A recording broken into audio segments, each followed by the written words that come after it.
ngomunye umzamo kaNtuthuko Shoba wokuba adedelwe ngebheyili. Namhlanje ufake isicelo sesibili esamthana nobufakazi obusha.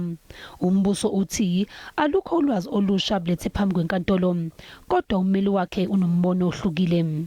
The initial bail application was refused. He was approached or met a certain gentleman by the name of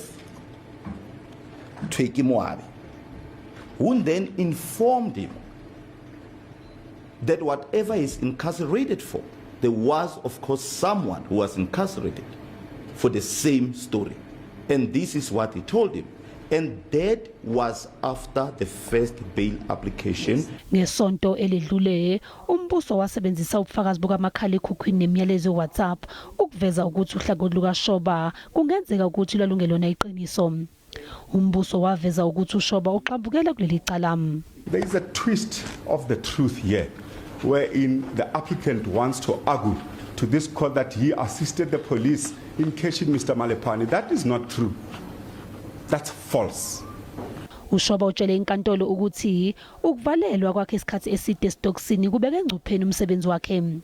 Ngesonto elidlule, iJohannesburg Stock Exchange imisile emsebenzini. I am informed that since my suspension as well as incarceration and incapacity proceeding have been initiated by my employer against me, and the outcome of such proceedings have resulted in my dismissal. Umndeni kaPule uthi lesi sicelo sebheyili asinazwelo. He's lost his job, he's lost his income. He still has his family who can still provide for him. What about the 3 lives that we've lost that we can't bring back?